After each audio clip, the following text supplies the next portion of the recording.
ప్రభు పేరిట శుభములు తెలియజేస్తున్నాను. కొండ మీది ప్రసంగం మరి సూటిగా వచ్చిన మాటలు ఇవి. ప్రవక్తలు చెప్పిన మాటలు కాదు, అపోస్తలు లేఖనాలు కాదు, యేసయ్య కొండ మీద కూర్చొని సూటిగా చెప్పిన మాటలు శక్తివంతమైనది, మన జీవితాలను మార్చివేసేది, మన బ్రతుకులను నూతనపరిచేది ప్రభు మాటలు. మత్తయి సువార్త 7వ అధ్యాయం మొదటి 14 వచనాలు మనం ఈరోజు ధ్యానిద్దాం. మీరు తీర్పు తీర్చకుడి, అప్పుడు మిమ్మును గూర్చి తీర్పు తీర్చబడ. మీరు తీర్పు చొప్పుననే మిమ్మును గూర్చి తీర్పు తీర్చబడం. మీరు కొలత చొప్పుననే మీకును కొలవబడం. ప్రభు ఏమంటున్నాడంటే ఇతరులకు తీర్పు తీర్చకూడదు. తీర్పు తీర్చువారు వారి హృదయం చాలా కఠినంగా ఉండడం మనం గమనిస్తూ ఉంటాం. చాలా కఠిన హృదయులు ఇతరులకు తీర్పు తీరుస్తూ ఉంటారు. ఇతరుల తప్పులు ఎప్పుడు కూడా ఎంచుతూ ఉంటారు. ఇతరుల లోపాలు ఎత్తిపట్టి చూపెట్టడానికి గురిపెట్టి ఉంటారు. ఒకరి బలహీనతలే గురిపెట్టి వారిని ఎప్పుడు విమర్శించడం, నిర్దయగా కఠినంగా మాట్లాడడము, అది దాని గురించి ప్రభువు ఇక్కడ మాట్లాడుతున్నాడు. అంటే మనము దేవుని స్థానంలో లేము ఒకరిని తీర్పు తీర్చడానికి. దేవుడే తీర్పు తీరుస్తాడు. తీర్పు తీర్చువాడు దేవుడే. మనల్ని తీర్పు తీర్చడానికి కాదు ఇక్కడ లోకంలో పెట్టింది. మనల్ని లోకం బూదిగంతంలో మట్టుకు సాక్షులుగా పెట్టినాడు కదా. దేవునికి స్తోత్రం. We have to reach the gospel. మీరు భూలోకం మట్టుకు వెళ్ళి బూదిగంతంలో వెళ్ళి నా సువార్తను ప్రకటించమన్నాడు, నాకు సాక్షులుగా ఉండమన్నాడు. కానీ తీర్పు తీర్చమని ఎక్కడా లేదు. కాబట్టి ఈ వాక్య ప్రకారము మనము మనల్ని సరి చేసుకోవాలి. దేవుని స్థానంలో మనం ఉన్నట్టుగా ఇతరులను మరి దోషులుగా తీర్చి శిక్ష విధించడానికి ప్రయత్నించకూడదని ఈ యొక్క మాటల సారాంశమై ఉంది. తప్పులు పట్టేవారు చాలా తప్పులో ఉంటారు. మీరు ఎప్పుడైనా చూడండి, ఇతరుల తప్పులు ఎంచేవారిలోనే చాలా తప్పులు ఉంటాయి. వాళ్ళ తప్పుల ద్వారా వాళ్ళకున్న ఆ యొక్క బాధలో ఏమో మరి ఇతరుల తప్పులు వారికి చాలా స్పష్టంగా కనబడుతుంది. చాలా గొప్ప వ్యక్తులు మరి ఎప్పుడు కూడా ఇతరులను విమర్శించడం మనం చూడం. They are very great minds అన్నమాట. అంటే వాళ్ళకి తెలుసు ఒక మనిషిలో ఎంతో అవకతవకలు ఉంటుంది, దాన్ని ప్రేమతో సరిదిద్దుకొని వెళ్ళాలని వారికి ఆ ఉద్దేశం ఉంటుంది. కానీ ఇతరులను కఠినంగా శిక్ష విధించడం కానీ, తప్పులు మోపడం కానీ, నేరం మోపడం కానీ, విమర్శించడం కానీ, దయలేక మాటలు మాట్లాడడం చేయరు. అంటే దేవుని బిడ్డలకు అది తగదని మనకు అర్థమవుతుంది. కనుక ఇతరులకు తీర్పు తీర్చకముందే నిన్ను నీవే విమర్శించుకోవాలి. నిన్ను నీవే విమర్శించుకోవడం చాలా మంచిది. నీ తప్పులే నీకు గుర్తు రావాలి. ఎప్పుడు కూడా ఇతరులు నీకంటే యోగ్యులనే నువ్వు ఎంచాలి. Always consider others as more better than you. ఆ స్వభావం ఉండాలి. అది ఫిలిప్పీలకు రాసిన పత్రిక 2వ అధ్యాయం 3వ వచనంలో పౌలు భక్తుడు అదే మాట అంటున్నాడు. కక్ష చేతనైనా వృధాతిశయము చేతనైనా ఏమీ చేయక వినయమైన మనసు గలవారై ఒకరినొకడు తనకంటే యోగ్యుడని ఎంచు. చూడండి, ఒకరినొకడు తనకంటే యోగ్యునిగా ఎంచితే సంఘాల్లో కలహాలనేవి ఉండవు. there will not be any problem, any strife, any quarrel in the church. సంఘం అంటే క్రీస్తు శరీరం కదా, దాంట్లో ఏ కలహాలు ఉండకూడదు కదా. ఒకరికంటే ఒకడు యోగ్యుడు, ఒకరికంటే ఒకడు మేలైన వాడని ఎంచితే ఎప్పుడు కూడా కలహాలు ఉండవు. దేవుడు సమాధానమున కర్తనే కానీ అల్లరికి కర్త కాడు కదా. కనుక ఎప్పుడు కూడా మరి నీవెప్పుడు తగ్గింపు స్వభావం కలిగి ఉండాలి. ఇతరులు నీకంటే శ్రేష్ఠులనే ఎంచాలి. ఇతరుల మీద నేరం మోపడం కాదు, వారిలో ఉన్న మంచి గుణాలే నీకు గుర్తుకు రావాలి. ఒకవేళ సరిదిద్దాలంటే ప్రేమతో హెచ్చరించడం కానీ, క్రమశిక్షణ కానీ చెప్పడంలో తప్పు లేదు. కానీ ఎల్లప్పుడు అదే పనిగా ఇతరుల తప్పులు పట్టడం అంటే అది దేవునికి ఇష్టమైన పని కాదు అని మనకు అర్థమవుతుంది. రోమీయులకు రాసిన పత్రిక 2వ అధ్యాయము 1వ వచనం చూడండి. Romans 2:1. కాబట్టి తీర్పు తీర్చు మనుషుడా, నీవెవడైనను సరే నిరుత్తరుడవై ఉన్నావు. దేని విషయంలో ఎదుటి వానికి తీర్పు తీర్చున్నావు, దాని విషయంలో నీవే నేరస్తుడవని తీర్పు తీర్చుకొనిచున్నావు. ఏలైనగా తీర్పు తీర్చు, నీవును అట్టి కార్యములనే చేయుచున్నావు కదా. 21వ వచనంలో ఎదుటివానికి నువ్వు బోధిస్తున్నావు, నీకు నీవే బోధించుకున్నావా? ఎదుటివానికి నువ్వు తీర్పు తీరుస్తున్నావు కానీ అదే పనులు నువ్వు చేస్తున్నావు కదా. దొంగిల వద్దంటున్నావు, నువ్వు దొంగతనం చేస్తున్నావు. వ్యభిచరించవద్దంటున్నావు, నువ్వు వ్యభిచరిస్తున్నావు. విగ్రహములను అసహించుకుంటున్నావు, గుళ్ళను దోచుకుంటున్నావు అని ఈ విధంగా ఇక్కడ ఈ రోమియో పత్రికలో పౌలు భక్తుడు రాస్తూ ఉన్నాడు. అంటే తీర్పు ఇతరులకు మనం తీర్చకూడదు. ఒక పద్యం ఉంది కదా, తప్పులెన్నువాడు తమ తప్పులేరు. కాబట్టి నీ తప్పులేమున్నా యేసు వాక్యం ద్వారా, వాక్యం అనే అర్థంలో నీ దోషములు, నీ బలహీనతలు, నీ తప్పులే నీకు గుర్తు రావాలి. అస్తమానం ఇతరుల తప్పులు కాదు. కాబట్టి నిన్ను నీవు సరి చేసుకోవాలి. దేవుని వాక్యం చూస్తూ సరి చేసుకుంటూ వెళ్ళాలి. ఈ చిన్న జీవితంలో మన తప్పులు సరి చేసుకొని మనము ప్రభు చిత్తం ప్రకారంగా ప్రవర్తించడమే కష్టము. ఇంకా మరి ఇతరుల తప్పులు ఎన్నడానికి ఎక్కడ ఉంది సమయం అని. కనుక నీవు నీ కంటిలో దూలం ఉండగా నీవు నీ సహోదరుని చూసి నీ కంటిలో ఉన్న నలుసును తీసివేయమని చెప్పనేలా. ప్రభువు మాటలు ఎంత శక్తివంతంగా ఉంది కదా. నీ కంటిలో దూలం ఉంది, నీ కంటిలో ఉన్న దూలం నీకు కనబడడం లేదు, కానీ ఇతరుల కంటిలో ఉన్న నలుసు నీవు చూస్తున్నావు. ఇతరుల కంటిలో ఉన్న నలుసే నీకు స్పష్టంగా కనబడుతుంది. నీ కంటిలో దూలం ఉన్నది, మొదట నీ కంటిలో ఉన్న దూలాన్ని తీసివేసుకో. అంటే నిన్ను నీవు సరి చేసుకో. Set your self right before judging others అని దాని అర్థం. తరువాత నీ కంటిలో నలుసును తీసివేయమని చెప్పనేలా. వేషధారి 5వ వచనం, ఈ తీర్పు తీర్చే వాళ్ళను తమ తప్పులు తెలుసుకోకుండా ఇతరుల తప్పులు ఎన్నేవారిని యేసుప్రభు ఏమని పిలుస్తున్నాడు? వేషధారి, ఓ హిపోక్రిట్. వేషధారి, ఈ హృదయం సరిగా లేదు కానీ అందరినీ సరి చేయడానికి ప్రయత్నిస్తున్నావు. వేషధారి, మొదట నీ కంటిలో ఉన్న దూలమును తీసివేసుకుని అప్పుడు నీ సహోదరుని కంటిలో ఉన్న నలుసును తీసివేయటకు నీకు తేటగా కనవు. ఎప్పుడైనా అంతే, మన తప్పులు సరి చేసుకోవాలి.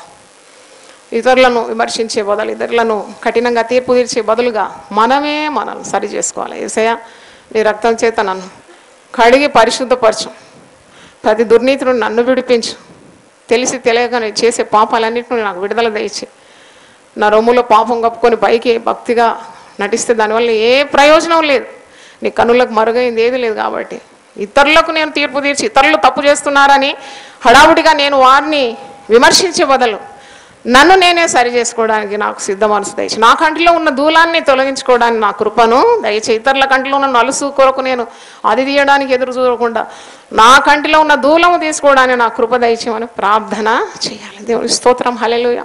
Golden rule for a spiritual life is humility. అది మాత్రం బండ గుర్తనమాట. ఒక ఆత్మీయ జీవితానికి పునాది ఏంటంటే తగ్గింపు స్వభావం. తగ్గింపు నీలో లేదంటే తప్పకుండా సాతాను నీలో పనిచేస్తున్నాడని అర్థం. Always be humble. అందుకే పేతురు భక్తుడు అంటాడు, ఆయన బలిష్టమైన చేతుల క్రింద దీన మనస్కులై ఉండు, అప్పుడు తగిన కాలం అందు దేవుడు మిమ్మల్ని ఏం చేస్తాడు? హెచ్చిస్తాడు. దేవుడు హెచ్చించిన తర్వాత ఎవడు నిన్ను కిందికి తీస్తాడు? No one can pull you down and God lifts you up. ఎవరు నిన్ను కిందికి తీయలేరు కదా. అందుకే తగ్గించుకొని ఆ సమయం కొరకు ఎదురు చూడాలి. నువ్వు ఎదురు చూసే అవసరం కూడా లేదు నన్ను అడిగితే. ఆ సమయం వచ్చేస్తుంది, దేవుడు నేను పైకి తెప్పించేస్తాడు. కలహాలు, కయ్యాలు, మనస్పర్ధనలు, కలవరాలన్నీ కూడా గర్విష్ఠులతోనే వస్తుంది. Where there is pride there is strife. ఎక్కడ మత్సరం ఉంటుందో అక్కడ ప్రతి నీచ కార్యము జరుగుతుంది. కుటుంబాల్లో అంతే. ఒకరు అల్లరి చేస్తున్నారు, మరి ఒకరు గమ్మునుండి దేవుని భయంతో దీనిలో ఉన్నప్పుడు వెంటనే సమాధానం వచ్చేస్తుంది. భార్యాభర్తల మధ్యలో కూడా, పిల్లల మధ్యలో కూడా తగ్గించుకొని దేవుని సహాయం అడిగినప్పుడు వెంటనే దేవుని కరుణ, కృప మనం కుటుంబాల్లో కూడా చూస్తాం. అలాగే సంఘాల్లో కూడా మరి గర్వం ఎక్కడుంటుంది, పెత్తనం ఎక్కడుంటుందో అక్కడంత దయ్యపు కార్యాలు జరుగుతాయి. సాతానుడు తాండవిస్తూ ఉంటాడు. కాబట్టి ఇతరులకు తీర్పు తీర్చకుండా, నీ కంటిలో ఉన్న దూలం తీసుకోకుండా, ఇతరుల నలుసు తీయాలని ప్రయత్నించకుండా, నీలో ఏ దోషం ఉంది, నీలో ఏ తప్పులుంది, దేవుని వాక్యం అని అర్థం చూసుకుంటూ సరి చేసుకోవడమే దేవుని బిడ్డల లక్షణమై ఉంది. దేవునికి స్తోత్రం, హల్లెలూయా. తీర్పు తీర్చడం ఎవరి పని? అది దేవుని పని. పగ తీర్చడం కూడా ఎవరి పని? దేవుని పని. దేవుడి పని దేవుడు చేస్తాడు, నీ పని నీవు చేయి. 6వ వచనం చూడండి. పరిశుద్ధమైనది కుక్కలకు పెట్టకుడి, మీ ముత్యములను పందుల ఎదుట వేయకుడి, వేసినడల అవి ఒకవేళ వాటిని కాళ్లతో త్రొక్కి మీ మీద పడి మిమ్మును చీల్చి. పరిశుద్ధమైంది కుక్కలకు పెట్టొద్దండి. ఇది పరిశుద్ధ గ్రంథం. మరి దీంట్లో ఈ కుక్క, పంది అంటే అపవిత్రమైందని మనకు అర్థమవుతుంది. పరిశుద్ధమైంది కుక్కలకు పెట్టొద్దు. దేవుని వాక్యం పరిశుద్ధమైంది. ఈ పరిశుద్ధమైంది నీవు కుక్కలకు, పందులకు పెట్టడానికి కాదు. నువ్వు కుక్కలకు ఒకవేళ ఈ పరిశుద్ధమైన వాక్యం పెడితే ఆ కుక్క దాన్ని గుర్తించదు. కదా. పంది ముందు ముత్యం వేసినట్లు దేవుని పరిశుద్ధమైన వాక్యం మరి దాన్ని గ్రహించని వారికి నువ్వు చెప్తే దాని వలన ప్రయోజనము లేదు. చాలామంది సువార్త సేవ చేసేటప్పుడు తెలివి లేక చేస్తారు, కానీ వాక్యంలో ఉంది తెలివి కలిగి సువార్త పని చేయమని. మత్తయి సువార్త 10వ అధ్యాయంలో ఉంది, నువ్వు సువార్త పని చేసినా దేవుని వాక్యాన్ని అందించినా నువ్వు చాలా జ్ఞానయుక్తంగా ఉండాలి. మత్తయి సువార్త 10:16లో ఉంది, మీ తోడేళ్ల మధ్యకు గొర్రెలను పంపినట్లు నేను మిమ్మల్ని పంపుచున్నాను గనుక పాముల వలె వివేకులను పావురం వలె నిష్కపటులై ఉండు. మనుషులను గురించి జాగ్రత్త పడుడి, మనుషులను గురించి జాగ్రత్తగా ఉండండి. తోడేళ్ల మధ్యలో మిమ్మల్ని గొర్రెలు పంపినట్టుగా పంపుతున్నాను కాబట్టి పాములాగా వివేకం, పావురంలాగా నిష్కపటం. ఎందుకంటే మూర్ఖుల మధ్యలో మనం ఉన్నాం కదా. భక్తుడైన పౌలు ఫిలిప్పీలకు రాస్తాడు, మీరు మూర్ఖులైన వక్ర జనం మధ్యలో ఉన్నారు కనుక జీవవాక్యం పట్టుకొని మీరు ఎలాగ ఉండాలి, జ్యోతుల వల్లే ప్రకాశించాలి. ఒక జ్యోతి ఉందంటే, ఒక లైట్ ఉంటే తప్పకుండా ఎన్ని పురుగులను అది ఆకర్షిస్తుంది కదా. ఆ లైట్కు ఎన్ని పురుగులు వచ్చేస్తూ ఉంటాయి. అలాగూ నువ్వు ప్రకాశిస్తూ ఉండాలి ప్రభు కొరకు. అన్యజనులు నీ వెలుగుకు వచ్చేస్తారు, అన్యులు నీ యొద్ద వచ్చి ప్రార్థనలు అడుగుతారు, వారు ఆకర్షింపబడతారు నీ వెలుగుకు. కొన్నిసార్లు నువ్వు దేవుని వాక్యం అందించాలన్నా, సువార్త వెదజల్లాలన్నా చాలా జ్ఞానయుక్తంగా వెళ్ళి దేవుని చిత్తాన్ని కనుక్కొని వెళ్ళాలి. నీవు పరిశుద్ధమైంది కుక్కలకు పెట్టకుడి అంటే అపవిత్రతను, దుర్నీతిని వదిలిపెట్టడానికి ఇష్టం లేని మూర్ఖులైన ప్రజల యొద్దకు వెళ్ళి పరిశుద్ధమైన వాక్యం దైవచిత్త ప్రకారం నువ్వు ఇవ్వకుంటే వారు తప్పకుండా నిన్నేం చేస్తారు, హింసించేస్తారు, అనగదొరికేస్తారు, నేను చీల్చేస్తారు. ఒక తోడల దగ్గర పోయి నిలబడితే తోడేలు చీల్చకుండా ఉంటుందా నేను? కాబట్టి తెలివి కలిగి ప్రవర్తించాలని వాక్యం. పంది అన్నప్పుడు అది ఒక అపవిత్రమైన జంతువు.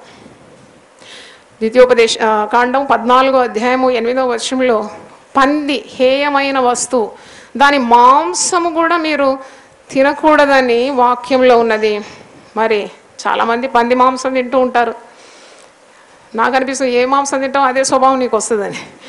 మత్తయి సువార్త ద్వితీయోపదేశ కాండం 14వ అధ్యాయం 8వ వచనం, మరియు పంది 2 డెక్కలు గలదైనను నెమరు వేయదు కనుక అది మీకు హేయం. వాటి మాంసము తినకూడదు, వాటి కళేబరలను ముట్టకూడదు. పందిని ముట్టకూడదని పాత నిబంధనలో ఉంది. దాన్ని ముట్టొద్దు కూడా. It's a unclean animal. ఆ పందికి ఆ ముత్యం విలువ ఏం తెలుస్తుంది? ఆ కుక్కకు పరిశుద్ధమైన వాక్యం గురించి దాని విలువ ఏం తెలుస్తుంది? అన్నట్టు మరి దేవుని వాక్యం బోధించొద్దని, అన్యులకు దేవుని సువార్త అందించకూడదనే కాదు, మీరు అర్థం చేసుకునే రీతిలో అర్థం చేసుకోవాలి.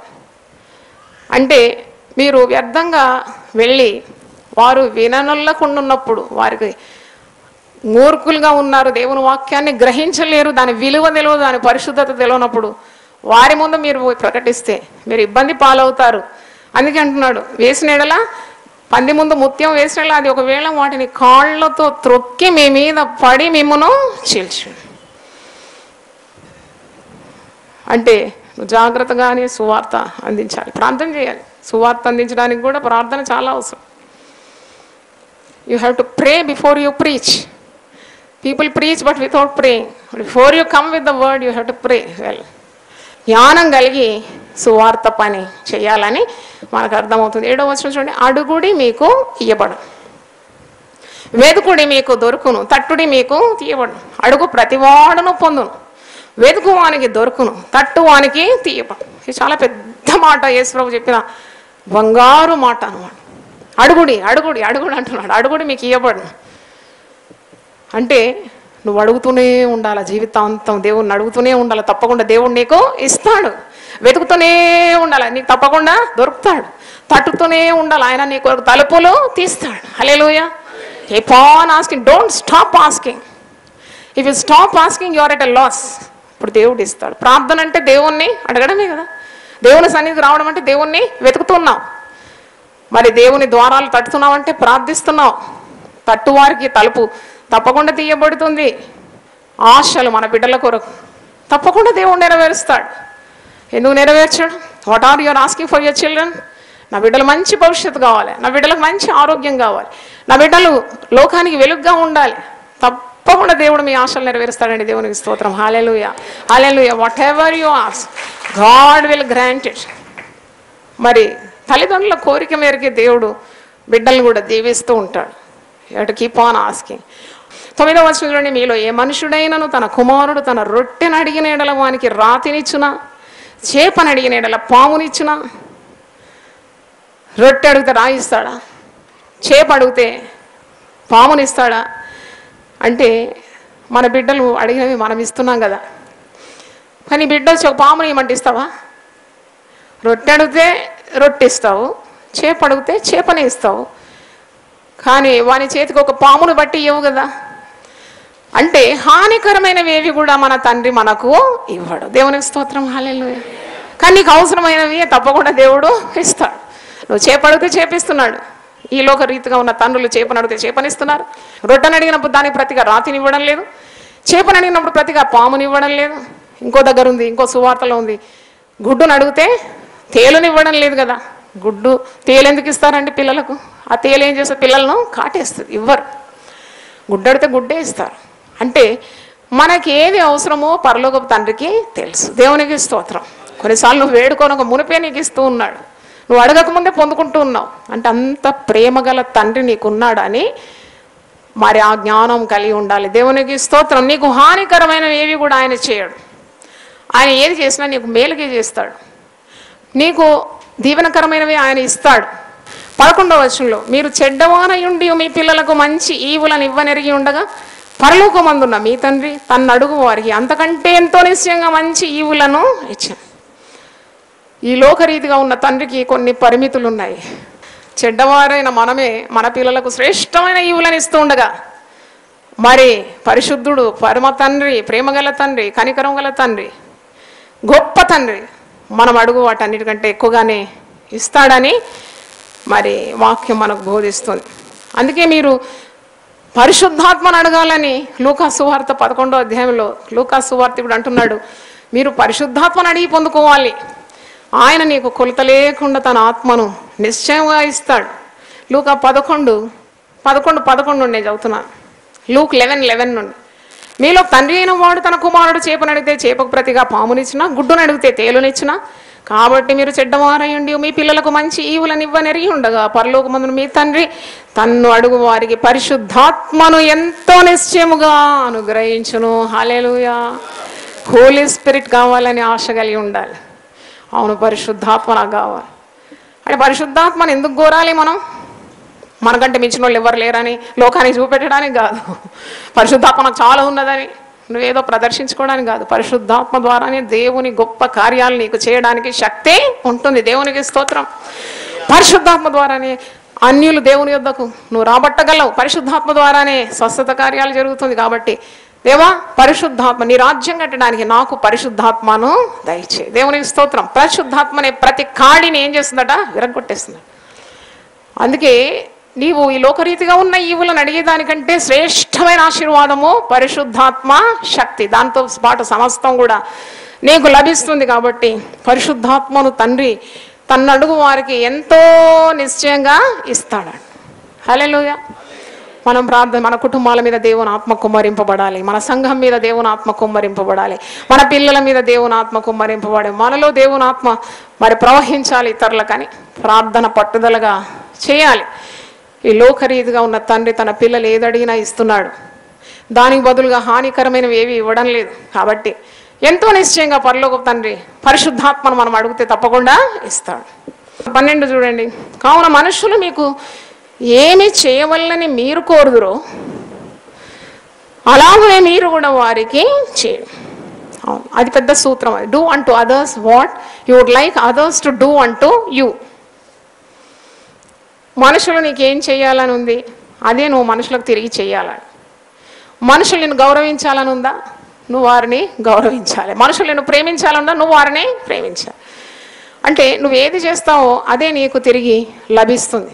కాబట్టి ఇతరులు నీకు ఏమి చేయాలని నువ్వు ఆశపడుతున్నావు ఆ పని ఇతరులకు చేయాలి. అంటే ప్రేమ, జాలి, దయ ఈ గుణాలన్నీ కూడా నీలో కలిగి ఉండాలి. అప్పుడే నీవు కూడా దేవుని కనికరం కూడా, దేవుని దయను, మనుషుల దయను, సంపాదించుకుంటావని అర్థం. ఇది ధర్మశాస్త్రము ప్రవక్తల ఉపదేశమునై ఉన్నది. ప్రభు అంటున్నాడు మరి 13వ వచనం చూడండి, ఇరుకు ద్వారమున ప్రవేశించుడు, నాశనమునకు పోవు ద్వారం వెడల్పును, ఆ దారి విశాలమునై ఉన్నది, దాని ద్వారా ప్రవేశించువారు అనేకులు. యేసు ప్రభు ఎందుకన్నాడు? ఈ మార్గం ఇరుకు మార్గంలో నువ్వు ఉండాలి కదా. కఠినమైన బోధలు నీకు బోధ, మరి దేవుని చిత్తాన్ని భక్తులు నీకు బోధిస్తుంటే ఆ మార్గం ఎలాగుంటుంది? ఇరుక్కుంటుంది, ఇరుక్కుంటుంది. కేవలం నేను కృపనే బోధిస్తే ఆ మార్గం ఎట్టుంటుంది? విశాలంగా ఉంటుంది. కానీ ఇరుకు మార్గంలో నువ్వు వెళ్తే తప్పకుండా నిత్య జీవనంలో దాటుకుంటావు. విశాల మార్గంలో వెళ్తున్నావు, నువ్వు దేవుని చిత్తాన్ని నెరవేర్చలేదు, దేవుని నియమాలను పాటించకుండా నువ్వు స్వేచ్ఛగా తిరుగుతున్నావు, దేవుని భయాన్ని వదిలిపోతుంది, నీవు నరకానికి వెళ్ళిపోతావు. కాబట్టి ప్రభు అంటున్నాడు, ఇరుకు మార్గంలో నువ్వు ప్రవేశించడానికి పోరాడాలి. ఇరుకు మార్గం, మీరు దీంట్లో ప్రవేశించాలి. నాశనమునకు పో ద్వారం ఎలాగుందంట? చాలా వెడల్పు ఉందంట. నువ్వు విశాలమైన మార్గంలో వెళ్ళిపోయి నువ్వు నాశనమునకు వెళ్లకుండా జీవమునకు పోవు ద్వారం ఇరుకును, ఆ దారి సంకుచితమై ఉన్నది, దాన్ని కనుగొను వారు కొందరే. అంటే దేవుని చిత్తానుసారంగా ప్రవర్తించేవారు చాలా కొంతమందే ఉంటారు. వారు విశాల ద్వారా మరి మార్గాన్ని ఎంచుకుంటారు. ఎవరండి ఇన్ని ప్రయాసాలు, ఇంత కష్టం ఎవరు భరిస్తారు? ఇరుకు మార్గంలో ప్రవేశించడానికి చాలా కష్టం. It's a difficult thing. మర్చిపోకు, ఇరుకు ద్వారం విశాల ద్వారం. కానీ యేసుప్రభు యోహాను సువార్త 14వ అధ్యాయం 6వ వచనంలో అంటాడు, నేనే ఆ మార్గాన్ని. దేవునికి స్తోత్రం, హల్లెలూయా. నేనే ఆ మార్గాన్ని, కనుక మీరు నాలో గుండానే పరలోక రాజ్యానికి ప్రవేశిస్తారు. No one comes to the father but by me. నా ద్వారా తప్ప తండ్రి యొద్దకు ఎవడనో ప్రవేశించాడు. కాబట్టి యోహాను సువార్త 10వ అధ్యాయము 7 నుండి 9లో కూడా ప్రభు ఈ మాట చెప్తున్నాడు. జాన్ 10:7-9, 10వ అధ్యాయం యోహాను 10:7 నుండి 9. కాబట్టి యేసు మరల వారితో ఇట్లనే, గొర్రెలు పోవు ద్వారమును నేనే. హల్లెలూయా. నాకు ముందుగా వచ్చిన వారందరూ దొంగలను దోచుకుని వారనే ఉన్నారు. గొర్రెలు వారి స్వరము వినలేదు. నేనే ద్వారమును. నా ద్వారా ఎవడైనా లోపల ప్రవేశించిన ఎడల వాడు రక్షింపబడిన వాడై లోపలికి పోవును, బయటికి వచ్చును, మేత మేయిచుండాను. హల్లెలూయా. నా ద్వారా ఉండాలి. వారి సర్వస్వాతంత్రం నాలోనే ఉంది. ఇరుకులో విశాలత నేనే వానికి కలగజేస్తున్నాను. వాడు నా యొద్దకు వస్తున్నాడు, మరి వాడు లోపలికి రావడానికి, వెలికి వెళ్ళడానికి, అంటే యేసులో సంపూర్ణమైన స్వాతంత్రము సూచిస్తూ ఉంది. దేవునికి స్తోత్రం. అందుకే జీవమునకు పో ద్వారము ఇరుకుగా ఉంది. ఇరుకు మార్గంలో ఉన్న ప్రభువు నీకు తోడున్నాడు. శ్రమలలో నీకు నేను తోడుగా ఉంది. మనకి ఇంకేం భయం? శ్రమలకు అందుకే మనం భయపడకూడదు. ఆ శ్రమల ద్వారా గొప్ప ఆశీర్వాదాలు. శ్రమ లేకుంటే నేను ఏ విధంగా తయారయ్యేదాన్ని ఇలాగూ? ఆ శ్రమ ద్వారానే నేను ఒక భక్తురాలుగా తయారైనాను కదా. శ్రమలోనే కదా బంగారము పుటం వేయబడి ఆభరణాలుగా తయారయ్యేది. శ్రమలోనే కదా ఆయుధాలు తయారయ్యేది. నిప్పు లేకుంటే ఏం తయారవుతుందండి? నిప్పు లేకుంటే ఏదైనా ఒక ఆయుధం అన్నా ఆభరణం అన్నా తయారవుతుందా? తయారుగా. శ్రమ లేని వాడు దుర్బీజుడని వాక్యంలో ఉంది. కాబట్టి శ్రమ కావాలి నీకు. శ్రమల వల్లనే నువ్వు తర్బీదవుతున్నావు. శ్రమల ద్వారానే దేవుని చిత్తం నీ జీవితం మీద నెరవేరుతూ ఉంది. దేవుని ప్రణాళికలో నువ్వు వస్తున్నావు. కాబట్టి రోగానికైనా శ్రమలకైనా భయపడే వారం మనం కాదు. We never fear the sickness or troubles in our life. We are prepared for everything because Jesus is in us. మనలో ఒకడున్నాడు ఈ లోకంలో ఉన్నవాని కంటే గొప్పవాడు. దేవునికి స్తోత్రం, హల్లెలూయా. కాబట్టి అన్నిటిలో అత్యధికమైన విజయం పొందడానికి మనం సంసిద్ధులమై ఉన్నాం. అదే తర్బీదు మన సంఘంలో మనం ఇస్తున్నాం. దేవుని వాక్యాన్ని అనుగుణంగా వెళ్తున్నాం అన్నమాట. దేవునికి స్తోత్రం, హల్లెలూయా. కాబట్టి ఈ వాక్యాలను దేవుడు దీవించును గాక. తలలు వంచండి, ప్రార్థన చేసుకుందాం. నాయన, నీ పరిశుద్ధమైన వాక్యం మేము ధ్యానించినాం. తీర్పు తీర్చకూడదని మేము నేర్చుకున్నాం. అటు వారిని వేషధారి అని నువ్వు సంబోధిస్తున్నావు. అడుగుమన్నావు తండ్రి, అడుగు ప్రతి వానికి ఇవ్వబడునని సెలవిచ్చినావు. అడగడానికి మేము వెనక తీయకూడదు, విసుగకుండా అడగాలి. మేము వెతుకుతూ ఉండాలి, తట్టుతూ ఉండాలని ప్రభువా, మేము జీవితాంతము ప్రార్థన అనేది మర్చిపోకుండా సహాయం దయచేయండి. నాయన నీకు స్తోత్రం. మేము ఈ లోకరీతిగా ఉన్న తండ్రులు తమ పిల్లలు ఏది అడిగినా ఇస్తున్నారు. అంతకంటే నిశ్చయంగా పరలోకపు తండ్రి పరిశుద్ధాత్మను కొలత లేకుండా ఇవ్వగలడని మేము వాక్యం నుండి నేర్చుకున్నాం. అడుగు ప్రతివానికి ఇవ్వబడు, పక్షపాతం లేకుండా పరిశుద్ధాత్మను అడుగు ప్రతివానికి ఇచ్చే గొప్ప ప్రేమగల తండ్రిగా నేను స్తోత్రం. శ్రేష్టమైన ఆశీర్వాదం పరిశుద్ధాత్మ. ఆ పరిశుద్ధాత్మను మేము ఎల్లవేళలా అడిగి పొందుకోవడానికి సహాయం దయచేయండి. ఆయన ఇరుకు మార్గంలో ప్రవేశించడానికి పోరాడమన్నాం.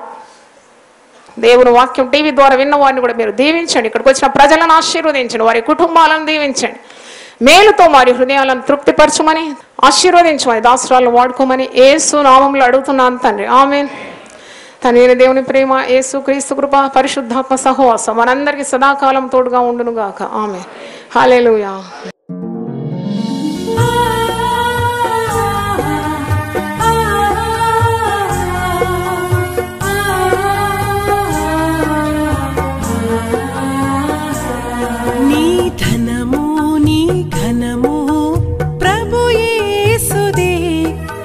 దశమా భాగమునీయ వెనుదీతువా.